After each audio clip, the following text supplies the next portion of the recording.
दोस्तों आप सभी का स्वागत है इसके टेक्निकल क्लासेस में। तो चलिए दोस्तों आज बात करेंगे यानी कि TG2 एक्सेप्टेड क्वेश्चंस 2023 का यानी कि सिंक्रोनस मोटर के सभी MCQ को करेंगे जो TG2 में इस बार पूछा जाएगा।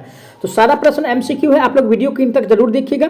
साथ ही साथ अगर नए हैं तो चैनल को जरूर सब्सक्राइब कर लीजिए और डिस्क्रिप्शन में आप लोग यानी कि एक न्यूज चैनल का लिंक मिल जाएगा, उसको जरूर सब्सक्राइब कर लीजिएगा। उस पर दोस्तों यानी कि वैकेंसी से रिलेटेड अप टू डेट मिलेगा, तो उस चैनल को सब्सक्राइब करना कंपलसरी है, उसको जरूर कर लीजिएगा। तो चलिए आज का सबसे पहला प्रश्न से स्टार्ट करते हैं। आज का सबसे पहला प्रश्न दिया है, एक सिंक्रोनस मोटर एक सिंक्रोनस कैपेसिटर जैसा उपयोग किया जाता है जब यह, यानी कि सिंक्रोनस मोटर को सिंक्रोनस कैपेसिटर जैसा कब उपयोग कर सकते हैं वो हमको बताना है। तो दोस्तों ये जो होता है जब ओवर एक्साइटेड हो, ठीक है, यानी कि जब ओवर एक्साइटेड हो, ठीक है, यानी कि ओवर एक्साइटेड, ठीक है, ओवर एक्साइटेड हो तब ये जो है यानी कि सिंक्रोनस कैपेसिटर की तरह व्यवहार करता है। तो राइट आंसर की बात किया जाए तो ओवर एक्साइटेड ऑप्शन किस में दिया हुआ है, ऑप्शन नंबर सी में दिया है। राइट आंसर की बात किया जाए तो ऑप्शन सी हो जाएगा। अब चलिए आज का अगला प्रश्न दिया हुआ है, एक सिंक्रोनस मोटर द्वारा उत्पन्न मैकेनिकल पावर निम्न में से किस पर निर्भर करता है, यानी कि मैकेनिकल पावर जो होता है यानी कि किस पर निर्भर करता है वो हमको बताना है। कौन सा पावर, यानी कि मैकेनिकल पावर, ठीक है। और दोस्तों यानी कि मैकेनिकल पावर जो यानी कि डिपेंड करता है वो स्पीड पे डिपेंड करता है। किस पे, यानी कि स्पीड पे डिपेंड करता है, ठीक है, स्पीड पे डिपेंड करता है। ऑप्शन नंबर किस में दिया है, यानी कि स्पीड, तो ऑप्शन नंबर जो दिया हुआ है यानी कि बी में दिया हुआ है। राइट आंसर की बात किया जाए तो ऑप्शन बी सही हो जाएगा। अब चलिए आज का अगला प्रश्न दिया हुआ है, सिंक्रोनस मोटर एक है, यानी कि सिंक्रोनस मोटर जो है यानी कि किस प्रकार का है वो हमको बताना है। तो चलिए दोस्तों बात करते हैं ऑप्शन जो दिया हुआ है सिंक्रोनस मोटर के बारे में। तो चलिए ये क्या है, यानी कि सेल्फ स्टार्ट मोटर है, ठीक है। तो सिंक्रोनस मोटर जो होता है दोस्तों यानी कि सेल्फ स्टार्ट मोटर यानी कि नहीं होता है, ठीक है। ये क्या होता है, नन सेल्फ स्टार्ट मोटर होता है, ठीक है, यानी कि नन सेल्फ स्टार्ट मोटर होता है। ऑप्शन किस में दिया हुआ है ऐसा, ऑप्शन नंबर बी में दिया हुआ है। राइट आंसर की बात किया जाए तो बी सही हो जाएगा।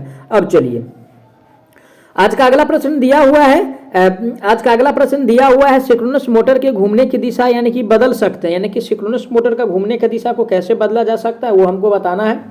तो चलिए ऑप्शन पढ़ते हैं। ऑप्शन ए में दिया है, किन्हीं दो स्टेटर सप्लाई को बदलकर एकदम हो जाएगा, इसको बदलेंगे तो यानी कि जो घूर्णन का दिशा जो है चेंज हो जाएगा। बी में दिया है DC यानी कि एक्सिटेशन टर्मिनल बदलकर, तो इसका टर्मिनल बदल के उसको चेंज नहीं कर सकते हैं।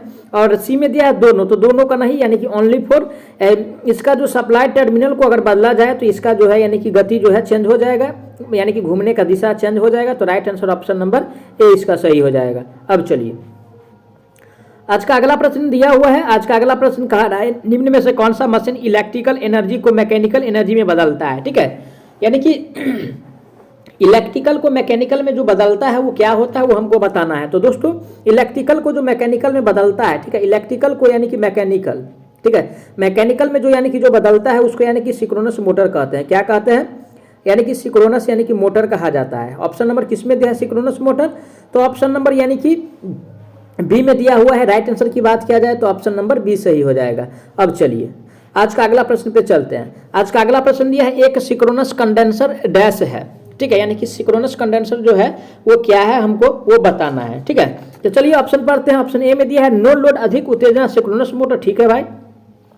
बी में है, फुल लोड अधिक उत्तेजना सिंक्रोनस मोटर, ये फुल लोड नहीं होता है, नो लोड अधिक उत्तेजना सिंक्रोनस मोटर ये होता है। तो राइट आंसर की बात किया जाए तो ऑप्शन नंबर यानी कि ए सही हो जाएगा। कौन सा, ऑप्शन नंबर ए सही हो जाएगा। अब चलिए आज का अगला प्रश्न दिया हुआ है, निम्न में से कौन मोटर सेल्फ स्टार्ट मोटर नहीं होता है और इसके रोटर को घूमने के लिए एक प्राइम मूवर की जरूरत होती है, ठीक है। ऐसा कौन सा मोटर है जो सेल्फ स्टार्ट नहीं है और उसको घुमाने के लिए एक प्राइम मूवर का आवश्यकता पड़ता है। तो दोस्तों वो जो होता है यानी कि सिंक्रोनस मोटर होता है। कौन होता है, यानी कि सिंक्रोनस मोटर होता है, ठीक है। ऐसा मोटर जो होता है यानी कि सिंक्रोनस मोटर होता है। ऑप्शन नंबर किस में दिया है, यानी कि सिंक्रोनस मोटर, तो ऑप्शन नंबर जो दिया हुआ है यानी कि बी में दिया है सिंक्रोनस मोटर। तो राइट आंसर की बात किया जाए तो ऑप्शन नंबर बी सही हो जाएगा, ठीक है। अब चलिए आज का अगला प्रश्न दिया हुआ है, एक पानी मोटर में कम से कम 2 पोल अधिक होने चाहिए, जिस सिंक्रोनस मोटर को स्टार्ट करना है उसे, ठीक है, उससे क्या होना चाहिए वो हमको बताना है। तो देखिए दोस्तों यानी कि उससे नहीं, ठीक है, यानी कि नहीं वाला होगा। पहले क्वेश्चंस पढ़िए अच्छा से। एक पानी मोटर में कम से कम 2 पोल अधिक होने चाहिए, जिस सिंक्रोनस मोटर को स्टार्ट करना है उससे, यानी कि 2 से अधिक जो है यानी कि नहीं होना चाहिए, वो हमको कह रहा है। तो राइट आंसर जो होगा दोस्तों ऑप्शन बी सही हो जाएगा। ठीक है, अब चलिए आज का अगला प्रश्न दिया है, यानी कि सिंक्रोनस मोटर में टॉर्क कोण का अधिकतम मान कितना होता है। किसमें करा, यानी कि सिंक्रोनस में करा है। और दोस्तों यानी कि सिंक्रोनस मोटर में टॉर्क कोण का अधिकतम मान की अगर बात किया जाए कोई भी मोटर में, तो वो 90 डिग्री पे होता है अधिकतम। ठीक है, यानी कि मैक्सिमम जो होता है यानी कि 90 पे होता है। तो ऑप्शन किसमें दिया है 90, ऑप्शन नंबर सी में दिया हुआ है। राइट आंसर की बात किया जाए तो सी हो जाएगा। अब चलिए आज का अगला प्रश्न दिया हुआ है, यानी कि सिंक्रोनस मोटर में टॉर्क कोण होता है, यानी कि सिंक्रोनस मोटर में टॉर्क कोण जो होता है वो कैसा होता है वो हमको बताना है। तो दोस्तों यानी कि इसका यानी कि टॉर्क एंगल जो होता है वो यानी कि रोटेटिंग स्टेटर फ्लक्स और रोटेटर पोल्स के बीच का कोण होता है। तो ठीक है, ये ऑप्शन जो दिया हुआ है सही दिया हुआ है। ठीक है, इन्हीं के दो बीच का जो एंगल होता है उसी को यानी कि टॉर्क कोण होता है।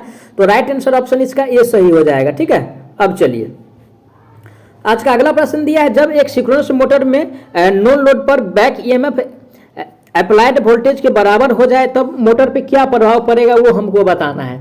तो चलिए ऑप्शन पढ़ते हैं। ऑप्शन ए में कह रहा है उच्च टॉर्क होगा, तो ऐसा तो नहीं होगा। बी में कह रहा है उत्तेजना 100% कहा जाता है। ठीक है भाई, जब ये होगा दोस्तों यानी कि दोनों बराबर है तो यानी कि उत्तेजना 100% होगा। राइट आंसर की बात किया जाए ऑप्शन नंबर बी सही हो जाएगा। अब चलिए आज का अगला प्रश्न दिया है, सामान्यतः एक सिंक्रोनस मोटर होते हैं, यानी कि सिंक्रोनस मोटर जो होता है यानी कि कैसा होता है वो हमको बताना है। तो दोस्तों ऑप्शन ए में दिया है यानी कि इंडक्शन टाइप मशीन, तो ऐसा तो नहीं है। बी में है बेलनाकार पोल टाइप मशीन, ऐसा भी नहीं है। सी में दिया है हिस्टेरेसिस टाइप मशीन, ऐसा भी नहीं है। तो दोस्तों ये जो होता है यानी कि साइलेंट टाइप मशीन होता है। कैसा होता है, साइलेंट यानी कि टाइप मशीन होता है। ठीक है, साइलेंट टाइप यानी कि मशीन होता है। ऑप्शन किस में दिया है, silent type machine, option number D में दिया हुआ है। राइट आंसर की बात किया जाए तो ऑप्शन नंबर डी सही हो जाएगा। अब चलिए आज का अगला प्रश्न दिया है, सिंक्रोनस मोटर में कौन सा हानि भार के साथ नहीं बदलता है। ठीक है, यानी कि भार के साथ कौन सा हानि है जो नहीं बदलता है वो हमको बताना है। तो दोस्तों यानी कि आयरन लॉस, तो यानी कि भार के साथ यानी कि आयरन लॉस पे यानी कि कोई प्रभाव ही नहीं पड़ेगा। जबकि कॉपर लॉस है यानी कि वाइंडिंग में यानी कि आर्मेचर में होता है दोस्तों, तो ये बदलेगा। ठीक है, ये क्या होगा यानी कि बदलेगा, लेकिन आयरन लॉस कभी बदलेगा नहीं। तो राइट आंसर जो होगा दोस्तों ऑप्शन नंबर ए सही हो जाएगा। आयरन लॉस यानी कि स्थिर होता है इसलिए बदलेगा नहीं।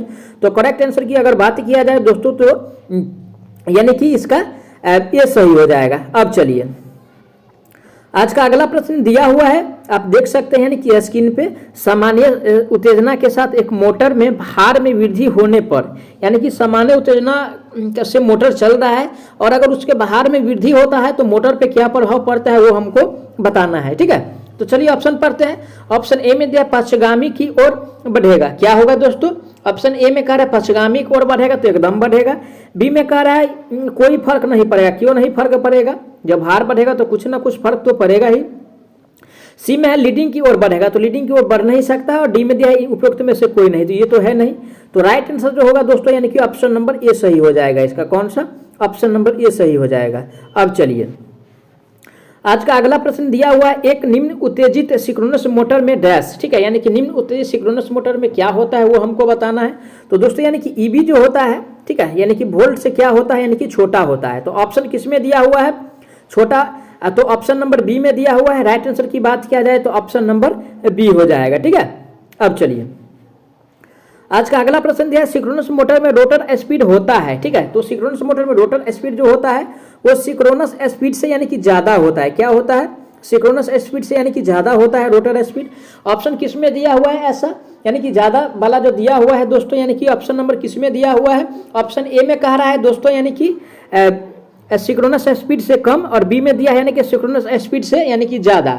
तो दोस्तों यानी कि सिंक्रोनस स्पीड जो होता है यानी कि ज्यादा होता है। ऑप्शन किस में दिया हुआ है, ऑप्शन नंबर बी में दिया हुआ है। राइट आंसर की बात किया जाए तो बी सही हो जाएगा। अब चलिए आज का अगला प्रश्न दिया है, थ्री फेज सिंक्रोनस मोटर के मामले में अधिकतम गति परिवर्तन होता है, यानी कि थ्री फेज सिंक्रोनस मोटर में जो गति परिवर्तन होता है कितना होता है वो हमको बताना है। तो दोस्तों यानी कि सिंक्रोनस मोटर, ठीक है, और सिंक्रोनस मोटर में जो गति परिवर्तन होता है लगभग 0% होता है। कितना, 0। ऑप्शन किस में दिया है, ऑप्शन बी में दिया हुआ है। राइट आंसर की बात किया जाए तो ऑप्शन बी सही हो जाएगा। अब चलिए आज का अगला प्रश्न दिया है, एक बिना उत्तेजित सिंगल फेज सिंक्रोनस मोटर होता है, यानी कि बिना उत्तेजित वाला सिंगल फेज सिंक्रोनस मोटर जो होता है वो कैसा होता है वो हमको बताना है। तो दोस्तों ये मोटर जो होता है यानी कि रिलक्टेंस मोटर होता है। कौन सा? रिलक्टेंस मोटर होता है। ऑप्शन नंबर किस में दिया है यानी कि रिलक्टेंस मोटर? तो ऑप्शन नंबर जो दिया है दोस्तों यानी कि सी में दिया हुआ है। किसमें? सी में। तो राइट आंसर की बात किया जाए तो ऑप्शन नंबर सी हो जाएगा। अब चलिए आज का अगला प्रश्न दिया, सिंक्रोनस मोटर के परिणामी आर्मेचर वोल्टेज ईबी तथा भी का डैश है। तो दोस्तों ये जो होता है यानी कि कैसा होता है वो हमको बताना है। तो चलिए ऑप्शन पढ़ते हैं। ऑप्शन ए में दिया हुआ है यानी कि वेक्टर योग है, तो वेक्टर योग नहीं होता है। ये जो होता है दोस्तों यानी कि वेक्टर का अंतर होता है। क्या होता है? वेक्टर का यानी कि डिफरेंट होता है। तो ऑप्शन किस में दिया हुआ है? ऑप्शन नंबर यानी कि बी में दिया हुआ है। राइट आंसर की बात किया जाए तो ऑप्शन बी सही हो जाएगा। अब चलिए आज का अगला प्रश्न दिया, इंडक्शन मोटर की तरह आजकल सिंक्रोनस मोटर को स्टार्ट करने की विधि आम बात है। ये क्या है जो उसको यानी कि स्टार्ट किया जाता है, किस तरीका से, वो हमको बताना है। तो दोस्तों ये बात जो दिया है यानी कि सत्य दिया है, उसको आसान करना यानी कि स्टार्ट करना आसान बात है। तो राइट आंसर जो होगा दोस्तों ऑप्शन नंबर इसका ए सही हो जाएगा। कौन सा? ए। अब चलिए आज का अगला प्रश्न दिया, सिंक्रोनस मोटर एक है यानी कि सिंक्रोनस मोटर जो है यानी कि क्या है वो हमको बताना है। तो दोस्तों यानी कि सिंक्रोनस मोटर जो होता है यानी कि कांस्टेंट स्पीड मोटर होता है। क्या होता है? यानी कि कांस्टेंट स्पीड मोटर होता है। ठीक है, कांस्टेंट स्पीड मोटर होता है। ऑप्शन किस में दिया है कांस्टेंट स्पीड मोटर? तो ऑप्शन नंबर जो दिया हुआ है दोस्तों यानी कि ए में दिया हुआ है। राइट आंसर की बात किया जाए तो ऑप्शन ए सही हो जाएगा। ठीक है, अब चलिए आज का अगला प्रश्न दिया, सिंक्रोनस मोटर में स्टेटर बैक ईएमएफ का परिणाम निर्भर करता है। यानी कि बैक ईएमएफ का परिणाम जो निर्भर करता है, किस पे निर्भर करता है वो हमको बताना है। तो चलिए दोस्तों ऑप्शन पढ़ते हैं। ऑप्शन ए में दिया है यानी कि भार पे। ठीक है, बी में दिया है दोस्तों यानी कि स्पीड पे। तो स्पीड पे नहीं डिपेंड करता, नहीं भार पे। ये जो दोस्तों डिपेंड करता है यानी कि डीसी एक्साइटेशन पे। किस पे? डीसी एक्साइटेशन पे डिपेंड करता है। ऑप्शन किस में दिया है ऐसा? ऑप्शन नंबर सी में दिया हुआ है। राइट आंसर की बात किया जाए तो ऑप्शन नंबर सी सही हो जाएगा। अब चलिए आज का अगला प्रश्न दिया है, सिंक्रोनस स्पीड निर्भर करता है यानी कि सिंक्रोनस जो स्पीड होता है वो किस पे निर्भर करता है वो हमको बताना है। तो चलिए ऑप्शन पढ़ते हैं। ऑप्शन ए में दिया है पोल्स की संख्या पर। ठीक है, ऑप्शन ए में दिया है दोस्तों पोल्स की संख्या पे। तो पोल्स की संख्या पे निर्भर करेगा। बी में दिया आवृत्ति पे, इस पे भी निर्भर करता है। तो दोस्तों यानी कि इनमें से दोनों पे निर्भर करता है, क्योंकि यानी कि एनएस यानी कि सिंक्रोनस स्पीड का जो फॉर्मूला होता है दोस्तों यानी कि एनएस बराबर जो होता है 120 और गुना में यानी कि एफ और बट्टा में क्या होता है? पी होता है। तो ये सब पे डिपेंड करता है, पोल पे भी और फ्रीक्वेंसी पे भी। तो राइट आंसर ऑप्शन नंबर यानी कि इसका सी सही हो जाएगा। अब चलिए आज का अगला प्रश्न दिया है, सिंक्रोनस मोटर का पावर फैक्टर निर्भर करता है। यानी कि सिंक्रोनस मोटर का पावर फैक्टर जो होता है किस पे निर्भर करता है वो हमको बताना है। तो दोस्तों सिंक्रोनस मोटर का पावर फैक्टर जो निर्भर करता है यानी कि एक्साइटेशन ऑफ रोटर पे। ठीक है, किस पे? यानी कि एक्साइटेशन। ठीक है, एक्साइटेशन ऑफ रोटर पे डिपेंड करता है। किस पे? एक्साइटेशन ऑफ रोटर पे डिपेंड करता है। ऑप्शन किस में दिया हुआ है ऐसा? तो ऑप्शन नंबर यानी कि सी में दिया हुआ है। राइट आंसर की बात किया जाए तो ऑप्शन सी हो जाएगा। अब चलिए आज का अगला प्रश्न दिया है, सिंक्रोनस मोटर का भी कर्व डैश के बीच संबंध दर्शाता है। यानी कि सिंक्रोनस मोटर का जो भी कर्व होता है किसके बीच संबंध दर्शाता है वो हमको बताना है। तो चलिए ऑप्शन पढ़ते हैं दोस्तों। ऑप्शन ए में जो दिया हुआ है, ठीक है, यानी कि ऑप्शन ए में जो दिया हुआ है सिंक्रोनस मोटर का भी यानी कि ऑप्शन ए में जो दिया आर्मेचर करंट और सप्लाई वोल्टेज। ठीक है, ऑप्शन ए में जो दिया है दोस्तों यानी कि आर्मेचर करंट और सप्लाई वोल्टेज। तो इस पे तो दोस्तों यानी कि संबंध नहीं है इस दोनों। और बी में दिया है फील्ड करंट और आर्मेचर करंट। तो इस दोनों से यानी कि संबंध ये रखता है। तो राइट आंसर ऑप्शन नंबर इसका यानी कि बी सही हो जाएगा। कौन सा? बी सही हो जाएगा।